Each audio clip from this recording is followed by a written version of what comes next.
ยินดีต้อนรับทุกคนเข้าสู่การเจาะลึกข้อมูลทางประวัติศาสตร์กันอีกครั้งนะครับวันนี้เราจะพาย้อนเวลากลับไปไกลมากๆถึงศตวรรษที่ 27 ก่อนคริสตกาลเลยทีเดียวเพื่อทำความเข้าใจเรื่องราวระดับมหากาพย์ที่เป็นรากฐานของชนชาติหนึ่งซึ่งเต็มไปด้วยกลยุทธ์การทำสงครามและความลี้ลับทางวัฒนธรรมที่ถูกสืบทอดและตีความมาจนถึงปัจจุบันครับเอาละครับลองจินตนาการตั้งคำถามนี้ดูเล่นๆนะครับว่าบิดาผู้ก่อตั้งชนเผ่าที่ยิ่งใหญ่ที่สุดคนหนึ่งกลับถูกจดจำในหน้าประวัติศาสตร์ว่าเป็นปีศาจมีเขาจากนรกอากันไปได้อย่างไรนี่คือหนึ่งในปริศนาทางภาษาและประวัติศาสตร์ของบุคคลโบราณที่ถูกเข้าใจผิดมากที่สุดเลยก็ว่าได้ครับเรากำลังจะดำดิ่งลงไปหาคำตอบกันเรามาเริ่มต้นทำความเข้าใจเรื่องนี้จากจุดกำเนิดของเผ่าจิวลี่กันก่อนเลยครับเรื่องราวทั้งหมดเริ่มต้นขึ้นที่ชายผู้มีนามว่าซือโหโยครับเขาไม่ใช่ผู้นำธรรมดาแต่เขาสร้างวีรกรรมระดับตำนานด้วยการรวบรวมชนเผ่าที่แตกต่างกันถึง81ชนเผ่าในแถบลุ่มแม่น้ำเหลืองทางตะวันออกเข้าด้วยกันจนเกิดเป็นสหพันธรัฐขนาดมหึมาที่เรียกว่าเผ่าจิวลี่ทีนี้เลข 9ที่เห็นอยู่นี้คือหัวใจสำคัญของการปกครองเลยครับเพราะเพื่อที่จะคุมอาณาจักรที่ใหญ่ขนาดนี้ได้ซือโหโยได้แบ่งการบริหารออกเป็น9กลุ่มโดยมอบหมายให้พี่น้องของเขาไปปกครองนอกจากนี้ยังมีระบบการทหารที่แข็งแกร่งมากๆรองรับอยู่นำโดยทหารเอกที่ชื่อว่าคัวฟู่พร้อมกับลูกชายทั้ง3คนของเขาก็คือปังจีฟูจีและลี่จีครับแต่แน่นอนครับพออาณาจักรขยายใหญ่ประชากรเพิ่มมากขึ้นสิ่งที่ตามมาแบบหลีกเลี่ยงไม่ได้เลยก็คือสงครามแย่งชิงทรัพยากรและดินแดนในแถบลุ่มแม่น้ำเหลืองครับภาพนี้สะท้อนเห็นความแตกต่างที่น่าทึ่งมากๆครับโดยเฉพาะเมื่อมีชนเผ่าฮั่นโบราณอพยพเข้ามาในพื้นที่ถ้าเราเปรียบเทียบกันเผ่าจิวลี่นี่ถือว่าก้าวหน้าล้ำยุคสุดๆไปเลยพวกเขาเป็นชุมชนแรกๆที่รู้จักใช้ทองสำริดมาทำอาวุธและเครื่องมือแถมยังรู้จักปลูกข้าวและเลี้ยงปลาด้วยในขณะที่ชนเผ่าฮั่นโบราณซึ่งนำโดยเหยียนตี้และกงซุนหยวนยังคงใช้แค่พลองไม้และเครื่องมือหินเป็นหลักอยู่เลยครับความได้เปรียบทางเทคโนโลยีแบบก้าวกระโดดนี้สร้างความแตกต่างอย่างมหาศาลในช่วงเริ่มต้นของความขัดแย้งเลยแหละครับและความตึงเครียดทั้งหมดก็มาถึงจุดแตกหักที่สมรภูมิจั่วลู่ครับซึ่งเป็นจุดเปลี่ยนสำคัญของสงครามครั้งนี้เมื่อสงครามปะทุขึ้นซือหัวโยใช้ความเหนือกว่าทางอาวุธบทขยี้ทัพของเหยียนตี้จนราบคาบเลยครับทำให้เหยียนตี้ต้องหนีไปจับมือเป็นพันธมิตรเฉพาะกิจกับกงซุนหยวนเพื่อทำศึกตัดสินทิศทางการต่อสู้นี่พลิกไปพลิกมาเหมือนในหนังเลยครับตอนแรกซือหัวโยตั้งค่ายได้เปรียบทางภูมิศาสตร์เพราะอยู่ติดแม่น้ำแต่จู่ๆกลับเกิดภัยแล้งรุนแรงฝ่ายฮั่นที่อยู่ต้นน้ำก็เลยฉวยโอกาสสร้างฝ่ายกั้นแม่น้ำตัดทั้งแหล่งน้ำและเสบียงของทัพจิวลี่เท่านั้นยังไม่พอครับพวกเขายังไปยืมมือพวกซ่งหนูให้มาตีกลองข่มขวัญเป็นการทำสงครามจิตวิทยาอย่างหนักหน่วงและท้ายที่สุดเมื่อหมอกลงจัดจนมองไม่เห็นทางฝ่ายกงซุนหยวนก็งัดไม้เด็ดออกมานั่นคือการใช้รถที่ประดิษฐ์เข็มทิศนำทางเพื่อไล่ล่าทัพจิวลี่ครับจะเห็นเลยว่าปัจจัยทางสิ่งแวดล้อมที่เปลี่ยนไปและการใช้สงครามจิตวิทยาสามารถทำลายข้อได้เปรียบทางเทคโนโลยีของจิวลี่ไปจนหมดสิ้นเลยครับผลลัพธ์ของสมรภูมิครั้งนั้นนำไปสู่การแตกพ่ายและการพลัดพรากครั้งยิ่งใหญ่ของเผ่าจิวลี่ครับ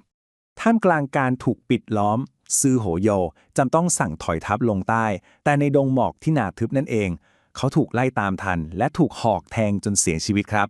ปางจีตัดสินใจพาคนอพยพลงใต้ลี่จีอพยพเลาะชายฝั่งขึ้นเหนือส่วนฟู่จียังคงปักหลักอยู่ที่ซานตงนี่แหละครับคือจุดเริ่มต้นของการพัดพรากที่ทำให้สหพันธรัฐจิวลี่อันยิ่งใหญ่ต้องแตกสลายไปอย่างถาวรในขณะที่เผ่าจิวหลี่ต้องแตกฉานซ่านเซนฝั่งผู้ชนะก็กำลังสร้างประวัติศาสตร์หน้าใหม่นั่นคือกำเนิดอารยชนที่เรียกว่าหัวเซี่ยครับ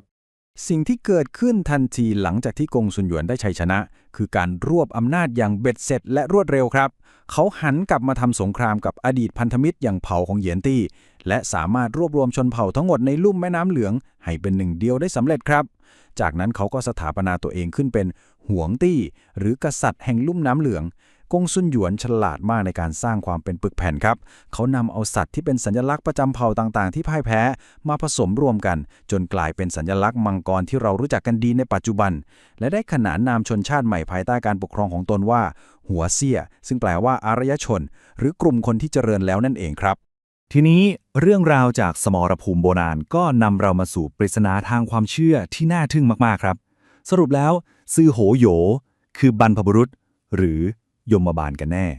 ข้อมูลในสไลด์นี้น่าสนใจสุดๆครับเรามาดูปริศนาทางภาษาศาสตร์และความเชื่อที่ตกทอดมาถึงชาวม้งหรือชาวเหมียวในปัจจุบันกัน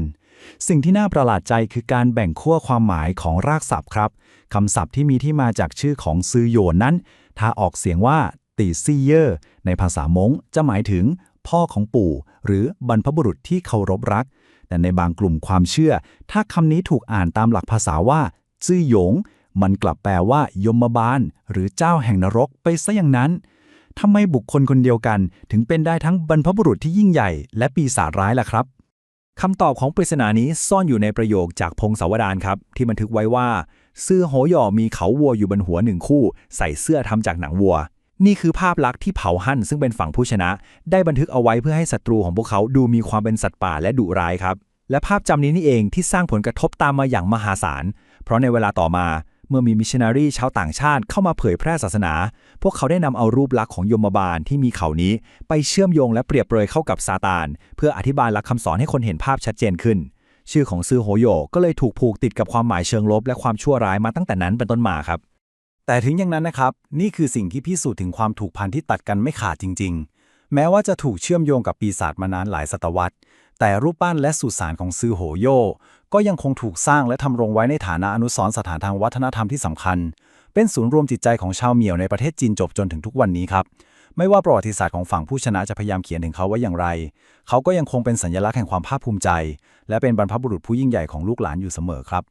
เรื่องราวทั้งหมดนี้ทิ้งคำถามที่น่าคิดให้เราเอากลับไปพิจารณากันต่อนะครับว่าประวัติศาสตร์และภาษาได้ประกอบสร้างและกำหนดรูปแบบของฮีโร่และวายร้ายในช่วงหลายพันปีที่ผ่านมาได้อย่างไรการเจาะลึกข้อมูลในวันนี้ทำให้เราเห็นภาพชัดเจนเลยครับว่าผู้ชนะในสงครามโบราณไม่ได้เพียงแค่ยึดครองดินแดนได้เท่านั้นแต่พวกเขายังเป็นผู้กุมอำนาจในการกำหนดความทรงจำทางประวัติศาสตร์ของคนรุ่นหลังด้วยเป็นเรื่องที่ชวนให้เรากลับไปตั้งคำถามและทบทวนเรื่องราวต่างๆที่เราเคยเชื่อมาตลอดจริงๆครับหวังว่าทุกคนจะสนุกกับการเจาะลึกข้อมูลชุดนี้นะครับแล้วพบกันใหม่โอกาสหน้าสวัสดีครับ